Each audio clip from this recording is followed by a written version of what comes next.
Muito bem, nós temos tido uma série de mensagens que tem tratado da nossa confiança em Deus.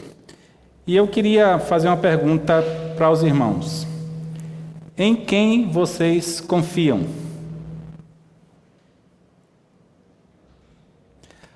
O que uma pessoa precisa ter para que você confie nela?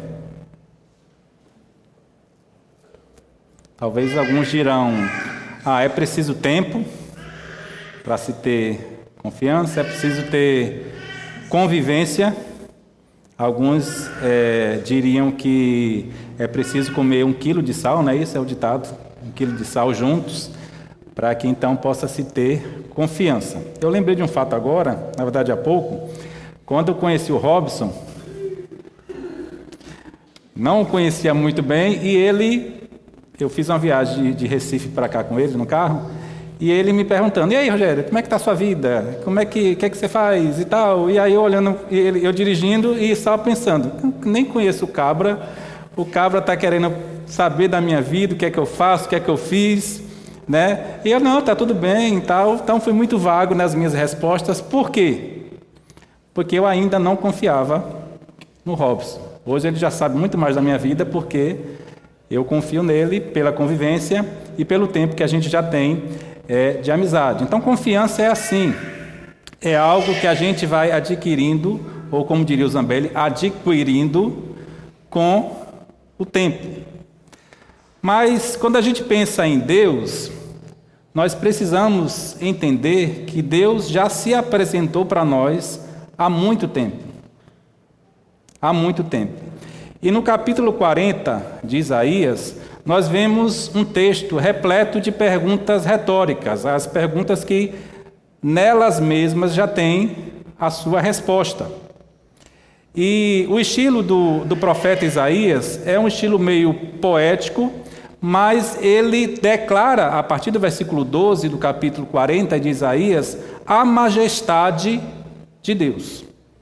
Desse Deus que nós dizemos que confiamos ou que devemos confiar. Então eu gostaria de ler esse trecho com os irmãos. Isaías 40, a partir do versículo 12, eu vou colocar aqui para os irmãos, tá? Quem mediu na concha da sua mão as águas e tomou a medida dos céus aos palmos e recolheu numa medida o pó da terra e pesou os montes com peso e os outeiros em balanças. Quem guiou o Espírito do Senhor, ou como seu conselheiro o ensinou? Com quem tomou ele conselho? Que lhe desse entendimento e lhe ensinasse o caminho de juízo, e lhe ensinasse conhecimento e lhe mostrasse o caminho do entendimento. Eis que as nações são consideradas por ele como a gota de um balde e como o pó miúdo das balanças. Eis que ele levanta as ilhas como uma coisa pequeniníssima. Todas as nações, Isaías continua perguntando, Todas as nações são como nada perante ele as considera menos do que nada, como uma coisa vã. A quem, pois, fareis semelhante a Deus, ou com que o comparareis? Isaías, então, ele exalta a pessoa de Deus. Porventura não sabeis? Porventura não ouvis? Ou desde o princípio não se vos notificou?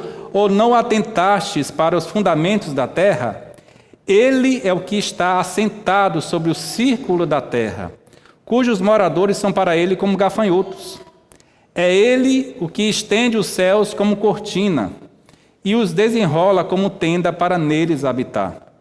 O que reduz a nada os príncipes e torna em coisa vã os juízes da terra.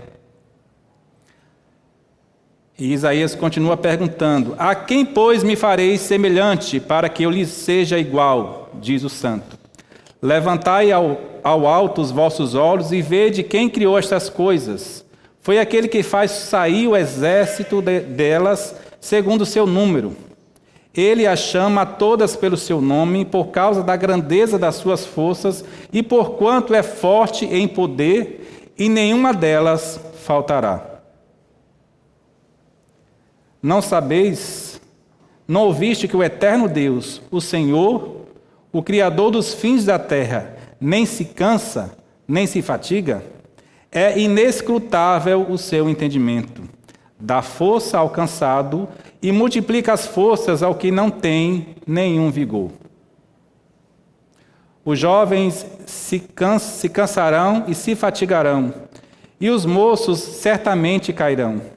Mas os que esperam no Senhor renovarão as suas forças, subirão com asas como águias, correrão e não se cansarão, caminharão e não se fatigarão. Então, um texto muito bonito que exalta a pessoa do nosso Deus. E eu gostaria que a gente cantasse mais uma música que fala justamente sobre isso, sobre o esplendor desse Deus. Quão grande é o meu Deus. Vamos cantar essa música juntos? Carmen, me ajuda, por favor. Tá bom?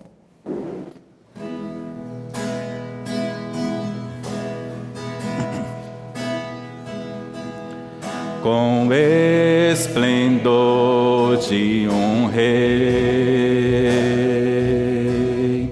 em majestade e luz, faz a terra se alegrar, faz a terra se alegrar. Ele é a própria luz, e as trevas vão fugir, tremer com sua voz, tremer com sua voz. Quão grande é o meu Deus, cantarei quão grande é o meu Deus, e todos hão de ver quão grande é meu Deus.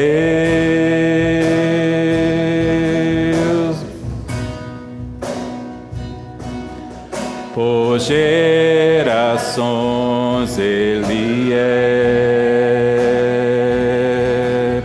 o tempo está em tuas mãos, o começo e o fim, o começo e o fim.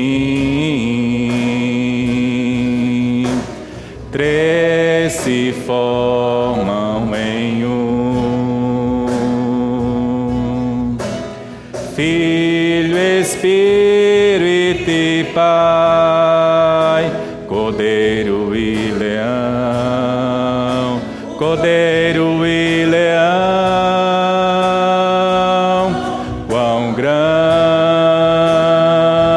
é o meu Deus, cantarei quão grande é o meu Deus, e todos hão de ver quão grande é o meu Deus.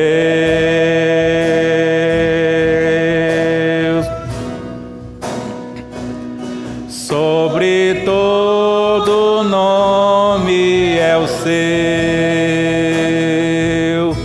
tu és digno de louvor. Eu cantarei quão grande é o meu Deus,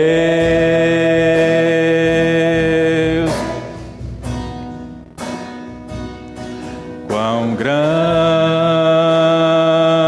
é o meu Deus, cantarei quão grande é meu Deus, e todos hão de ver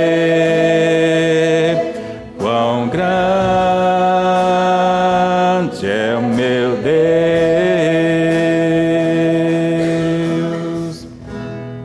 Amém. Então esse é o Deus em que nós podemos confiar.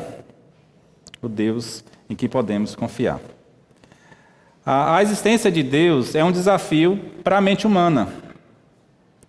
Quando a gente pensa sobre Deus, a gente pode perceber que alguns homens do passado chegaram a algumas conclusões equivocadas. Por exemplo, Karl Marx ele afirmou que Deus é uma criação da mente humana.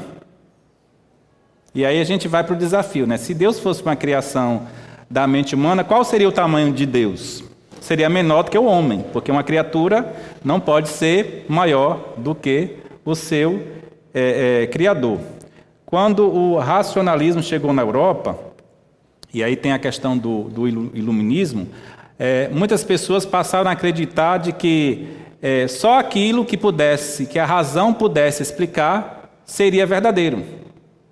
E como nós não conseguimos explicar Deus, então muitos chegaram à conclusão de que Deus não existia, porque a razão humana não conseguia explicar Deus.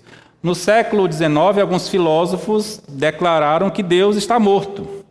E aí vem a ideia do niilismo, né, de que Deus está morto. Os ateus, eles afirmam que Deus não existe, né? Os agnósticos dizem que Deus existe, mas que não pode ser conhecido. E os politeístas acreditam em muitos deuses. E ainda nós temos os deístas, que afirmam que Deus criou o universo, mas está distante e desconectado da sua criação. Então nós percebemos que as pessoas têm pensamentos equivocados com relação a Deus. E nós entendemos que Deus, ele se revelou para nós.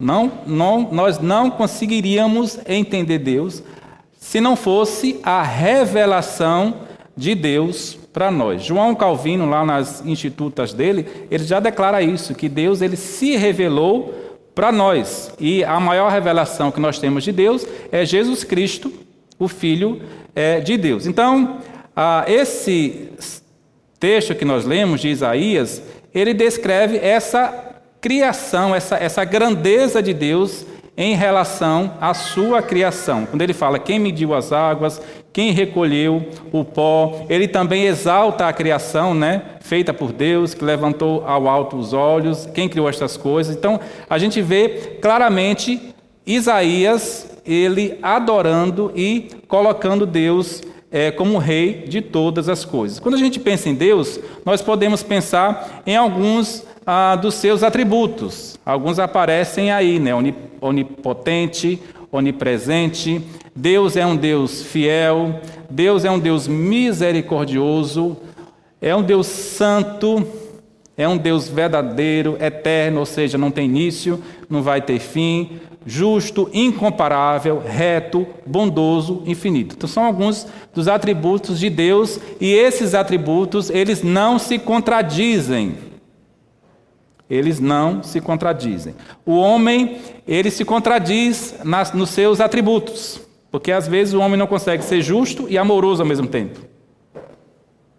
Não é verdade? Ou pelo menos o entendimento das pessoas não vai ser desse. Se ele está sendo justo, ele não está sendo amoroso. Mas Deus, ele não se contradiz em seus atributos. E pensando nesse contexto do texto que a gente leu de Isaías 40, o povo de Israel estava vivendo em tempo de dificuldade, era um tempo de exílio e era um tempo de incertezas. E eles então questionavam se Deus estava ciente de tudo que estava acontecendo com eles, das dores que eles estavam passando. Eles questionavam se Deus se importava com tudo que estava acontecendo. E nessa retórica de Isaías, a gente vê Isaías falando que Deus estava conhecia tudo que estava passando, e o povo precisava se lembrar desse Deus Criador que era poderoso e que podia todas as coisas. Esse Deus, o povo de Israel, ele era digno de confiança. O povo de Israel precisava confiar nesse Deus. E é esse mesmo Deus que nós cantamos, quão grande é o meu Deus, nós também podemos confiar e colocar a nossa total confiança, a nossa fé sobre esse Deus. E eu fiquei pensando, por que será que é tão difícil nós confiarmos plenamente em Deus, na sua totalidade? É uma pergunta que se torna relevante nessa nossa caminhada de fé. Por que é tão difícil nós confiarmos plenamente ou na sua totalidade em Deus? E eu trouxe aqui algumas sugestões para os irmãos. Primeiro, a nossa natureza humana e limitada. Somos finitos, somos limitados em nossa compreensão, vivemos num mundo onde tudo é visível, tudo é tangível, tudo é imediato. Nós vivemos na época do miojo, 3 minutos a sua comida está pronta. Então, tudo é muito rápido e muitas vezes as situações ocorrem em nossa vida que as soluções não são tão rápidas. E a nossa mente humana, a nossa natureza humana, ela desacredita de que tem alguém no controle de todas as coisas. Então, a nossa mente humana pode nos fazer desacreditar em Deus.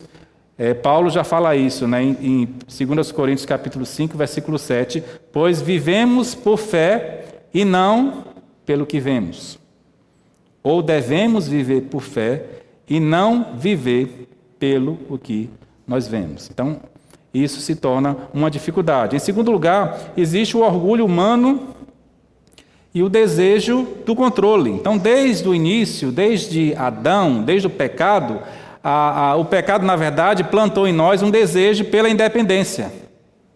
Foi assim com Adão e Eva e é assim conosco. Nós temos um orgulho que nos faz acreditar que nós sabemos o que é melhor para a nossa vida, o que é melhor para os nossos filhos, o que é melhor para o nosso trabalho. Então, o nosso orgulho e o nosso desejo de controle nos faz nos afastar dessa confiança que devemos ter em Deus. Em terceiro lugar, a influência do medo e da insegurança. Vivemos num mundo inseguro e o medo é um dos maiores inimigos da nossa confiança em Deus. E é interessante que Jesus encorajava os seus discípulos a sempre estarem esperando em Deus. Jesus fala, não andeis ansiosos pelo dia de amanhã. E nós ficamos temerosos, com medo do que vai acontecer amanhã. Nós perdemos o foco, nós perdemos a totalidade da nossa confiança em Deus. Não andeis ou não estejais ansiosos pelo dia de amanhã. Existe também a questão da experiência do sofrimento. Então, quando nós passamos por uma dificuldade, foi o que aconteceu com o povo de Israel, que estava no exílio, estava sofrendo. Então, eles perderam a esperança de que alguém estava no controle de tudo e que estava observando tudo o que estava acontecendo com eles. E também é difícil confiarmos em Deus porque existe uma luta espiritual. E o diabo ele vai tentar nos afastar dessa confiança que devemos ter em Deus. O diabo vai tentar nos afastar dessa confiança que devemos e precisamos ter em Deus. E quando falo em confiança, eu falo em confiança na sua totalidade. Porque, infelizmente, nós cantamos quão grande é o meu Deus, mas na hora de reconhecer a grandeza de Deus na dificuldade, o negócio pega. O negócio muda de figura. Então, a gente precisa viver aquilo que a gente está cantando. Reconhecemos a soberania de Deus, reconhecemos a grandeza de Deus, reconhecemos que Deus fez todas as coisas. Nós lemos aqui em Isaías, mas quando parte para a prática da nossa vida, existe a dificuldade por causa dessas questões do nosso orgulho, por causa do pecado, por causa da luta espiritual que todos nós travamos todos os dias. E o diabo, ele vai tentar nos afastar dessa confiança que precisamos ter e depositar em nosso Deus. E eu gostaria de pensar nessa confiança que precisamos ter em Deus, pensando em alguns personagens bíblicos que, nas suas dificuldades ou nos seus momentos de perrengue, como diria o nordestino, eles puderam confiar em Deus. Então, em primeiro lugar, eu queria pensar com vocês sobre Abraão. E Abraão, ele confiou em Deus em meio às promessas. Em meio às promessas. Abraão é um exemplo clássico da confiança em Deus. Um homem que era velho, um homem que nem era povo de Deus ainda, e Deus escolhe esse homem para, a partir dele, criar um povo, e um homem que já tinha 90 anos, e a promessa se cumpre 10 anos depois, ou é 25 anos depois, né? Estou aqui me atrapalhando. 25 anos depois, na verdade, quando Deus chamou Abraão, ele tinha 75 anos. 25 anos depois, a promessa se cumpre e Deus faz de Abraão uma grande nação. E pelo fato de Abraão ter acreditado, ele fala: em ti serão benditas todas as famílias da terra, incluído nós, igreja de Deus. Abraão, ele confiou em Deus em meio às promessas. E também precisamos confiar em Deus. Eu fiquei pensando aqui, quantas promessas que nós temos na Bíblia para o cristão hoje. Tem uma que eu fico encantado, que ele fala assim: eis que estou convosco todos os dias até a consumação dos séculos. Nós precisamos confiar nessa promessa de que a coisa está difícil, mas Deus está conosco. Tudo está dando errado, mas Deus está conosco. Então precisamos confiar em Deus em meio às suas promessas. Também existe o exemplo de Davi. Davi confiou em Deus e, confiando no Deus que luta a nossa luta. Então, ao lutar ali, ao enfrentar Golias, Davi ele demonstrou uma grande confiança, não no seu armamento, não no que ele tinha. Ele declara que Deus poderia fazer aquilo através dele, e ele deixa-se ser usado por Deus para ele vencer Golias e o povo de Deus não ser desmoralizado mais uma vez. Então, quem lutou ali não foi Davi. A Bíblia é muito clara com isso. Quem lutou foi Deus. Lutou a luta do povo de Deus. E Deus tem lutado muitas vezes as nossas lutas e precisamos acreditar que Deus ainda pode lutar. Nós lemos em Isaías 40, 23, que Deus reduz a nada os príncipes e torna inúteis os juízes da terra. Então Deus tem poder de fazer com que aquela mais alta autoridade se torne em nada, se for para Ele lutar a nossa luta. Então precisamos confiar nesse Deus que luta também a nossa luta do dia a dia. Temos também o exemplo de José. E José confiou em Deus em meio à injustiça. E a gente estudando a vida de José, nós podemos ver o quanto de injustiça que ele sofreu. Primeiro com seus irmãos, depois quando ele foi preso. Primeiro ele foi vendido, depois ele foi preso, depois ele foi acusado.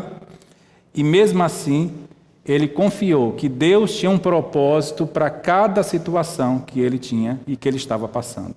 Então, José confiou em Deus em meio à injustiça que ele estava passando. E também nós precisamos confiar em Deus.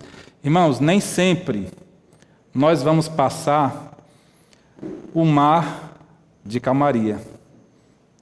Muitas vezes virão as tempestades, as injustiças, e ainda assim nós precisamos confiar que Deus tem o controle de tudo. Nesse tempo que Zambelli tem estudado aqui sobre a confiança de Deus, ele tem falado muito sobre os atributos de Deus. E ele frisou muito a questão da soberania de Deus. E precisamos lembrar e relembrar o do quanto Deus é soberano em todas as situações que nós passamos no nosso dia. Então precisamos confiar em Deus em meio à injustiça. E por último, Daniel, que confiou no Deus que sabe todas as coisas. Então, Daniel era um homem que estava numa terra estrangeira, cercado por uma cultura e práticas pagãs, e, no entanto, Daniel manteve a sua fé e a sua confiança no Deus que domina todos os reinos. E Daniel sabia que Deus tinha o controle, que Deus sabia de todas as coisas. E a gente sabe da história de Daniel, tanto de Daniel quanto dos seus amigos, dos livramentos que Deus deu. Porque Daniel foi fiel ao Senhor e foi fiel à sua palavra. Então, irmãos, a confiança ela é adquirida com o tempo. A confiança, ela é adquirida com a convivência. Nós já temos tempo com Deus, nós já temos convivência com o Senhor. E por que nós não confiamos tanto? O porquê nós não confiamos tanto? Eu dei para alguns irmãos, alguns versos que falam sobre a confiança que nós, crentes, precisamos ter e depositar em Deus. Eu gostaria então que esses irmãos, um por um, tenham a numeração a partir do 1 até o 7. Então, que esses irmãos ficassem em pé e que lessem em voz bem alta e bem bonita para que todos possam entender cada verso que vai ser lido. Tá bom? Número 1. Confia no Senhor de todo o teu coração e não te espelhes do teu próprio entendimento. Reconhece-o em todos os teus caminhos e ele endireitará as tuas veredas. Aí tem duas palavras interessantes. Todo, na verdade, uma palavra que se repete. Todo o teu coração, em todo o seu caminho. Então, precisamos reconhecer e confiar que Deus tem o controle de tudo em nossa vida. Não em parte, não no que está dando certo, mas também no que está dando errado.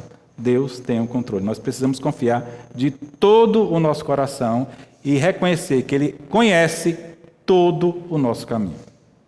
2.